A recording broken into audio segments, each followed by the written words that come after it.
En fait, la dispensation de la grâce a commencé quand Jésus est né, pas quand Jésus a commencé le ministère. Avant de parler même de la spiritualité, j'aimerais faire une nuance. Il y a une différence entre la parole de Dieu et l'évangile. Amen. Ouais. Beaucoup de chrétiens ne connaissent pas la différence. Amen. C'est quoi la différence entre l'évangile et la spiritualité? Qu'est-ce qui est plus grand que l'autre? Très important. Alors, une autre pour continuer aussi la question, permettre à papa de répondre à plusieurs questions à la fois. D'autres ont demandé, est-ce que la spiritualité, elle est diabolique?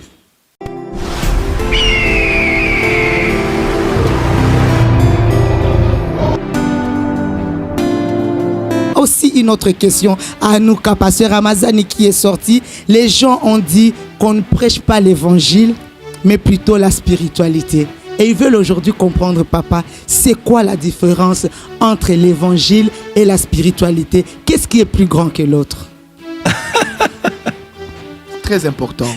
Alors, une autre pour continuer aussi la question, permettre à papa de répondre à plusieurs questions à la fois. D'autres ont demandé, est-ce que la spiritualité, elle est diabolique? Ok. Si vous pouvez nous aider aussi ensemble avec le peuple de Dieu qui est en train de nous suivre, de comprendre un peu la spiritualité, prêcher l'évangile, est-ce que c'est diabolique ou toutes ces choses, parce que le peuple de Dieu veut avoir aussi la lumière sur ces questions, papa. D'accord. Avant de parler même de la spiritualité, j'aimerais faire une nuance. Il y a une différence entre la parole de Dieu et l'évangile. Amen. Ouais. Beaucoup de chrétiens ne connaissent pas la différence. Amen. Il y a une différence entre la parole de Dieu et l'évangile. Bon, déjà, on va commencer fondamentalement en répondant à la question. La Bible est-elle la parole de Dieu? À vrai dire, on peut aller dans les deux sens. La Bible est la parole de Dieu dans la mesure où nous croyons quel est le standard sur lequel nous comprenons la pensée pleine que Dieu a pour l'homme, pour l'humanité, pour le salut. Standard que nous utilisons pour juger toutes choses. Car nous croyons en l'intégrité de ce livre, 66 livres des juifs et des chrétiens mélangés qui font ce qu'on appelle le canon de la Bible. Donc la Bible est la parole de Dieu. En même temps aussi, la Bible n'est pas la parole de Dieu dans la mesure où au commencement était la parole. Amen. Au commencement n'était pas la Bible. Amen. Au commencement était la parole. Amen. La parole était avec Dieu, la parole était Dieu. Elle était donc avec Dieu au commencement. Ce n'était pas la Bible. Amen. La Bible n'a même pas été faite à l'époque de Moïse, ni même à l'époque de l'Église. Merci. C'est 2000 ans après, c'est il n'y a pas longtemps ici, que par le catholicisme, on a eu à canoniser les 66 livres. On a pris chez les Juifs, on a pris des chrétiens, des saints, on a mis ensemble, on appelait ça la Bible. Amen. Donc la Bible n'est pas la parole de Dieu dans la mesure où la parole de Dieu est une personne qu'on appelle Jésus. Amen. Et le livre là, on peut l'acheter, on peut le vendre, on peut le donner. Et quelqu'un peut l'avoir sans être sauvé. Yes. Mais on ne peut pas avoir Jésus en nous sans être sauvé. Yes. Vous voyez? Donc, autre chose. À cause du fait que la Bible est la parole de Dieu, dans la parole de Dieu, il y a tout ce que Dieu, il y a tout ce sur quoi Dieu s'est prononcé. Dans la Bible, il y a la géographie, les religions, l'histoire du monde, l'histoire de l'Égypte, l'histoire des royaumes. Par exemple, la vision du roi à l'époque de Daniel.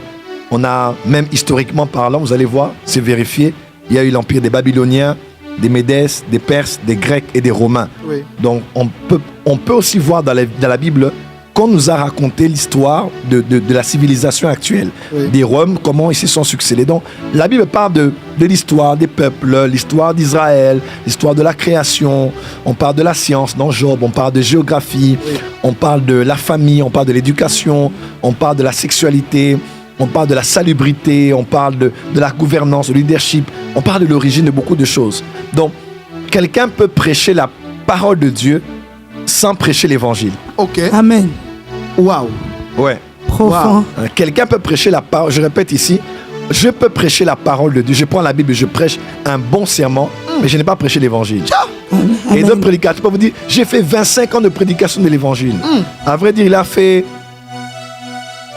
3 ans de prédication et peut-être 18 ans, il a peut-être prêché la parole de Dieu. Parce que l'évangile, c'est le message de la parole de Dieu. Amen.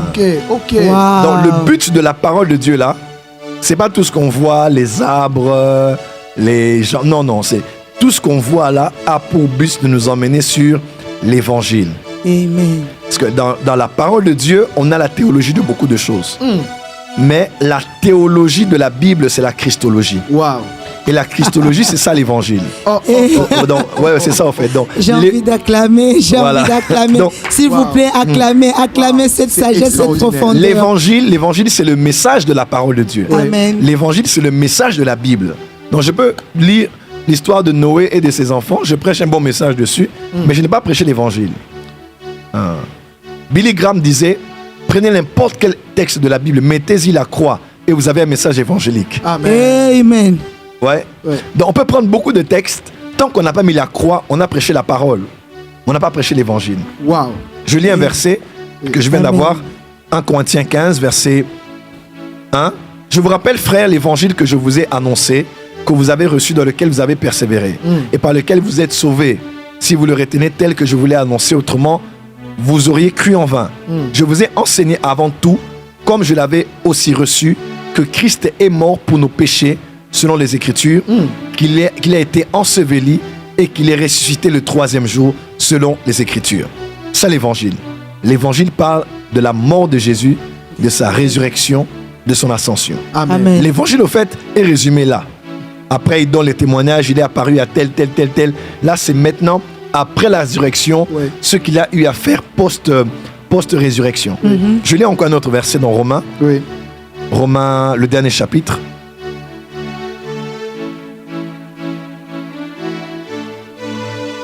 Dernier chapitre, je vais lire. Que dis-je, dernier ou avant-dernier?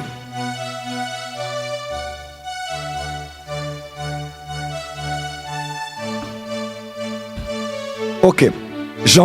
Romains 15, verset 20. Oui. Et je me suis fait l'honneur d'annoncer l'évangile là où Christ n'avait point été nommé, afin de ne pas bâtir sur le fondement d'autrui. Et excusez-moi, je vais revenir sur ce verset.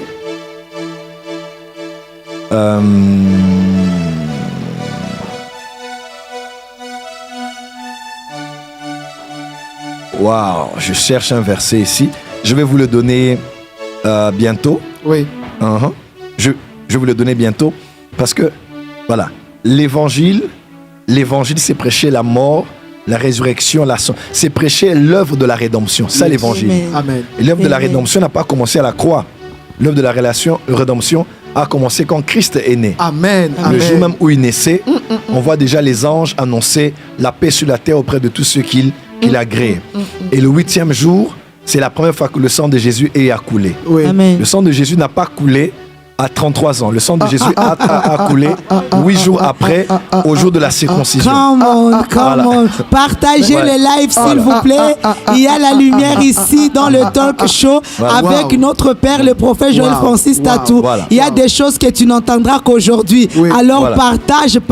Wow. Ne Wow. soyons pas égoïstes de la connaissance Oui. parce que la Bible nous dit au dernier jour, la connaissance va agrandir, Yes. va s'agrandira. Yes. Elle va s'intensifier. Et aujourd'hui, je pense que nous avons une porte pour agrandir notre connaissance. Wow. Daddy, là, moi, je suis, je tremble Le déjà. sang de Jésus, si nous croyons que le sang de Jésus qui coule, qui sort de son corps, est pour notre salut, Oui. le sang de Christ n'est pas devenu plus saint à la croix qu'il ne l'était avant. C'est pas vrai. C'est toujours le sang de Christ, c'est toujours le sang de Dieu. Et Amen. s'il a coulé au jour de la circoncision, Oui. il est le même sang qui a coulé au jour de la crucifixion. Ok. Come on. Il est aussi le même sang qui a coulé au jour de la passion Ouais. Come à on. Gethsémané. Amen. Quand son sang a coulé, c'est exactement la même œuvre. Donc, l'œuvre de la rédemption n'est pas faite qu'à la croix.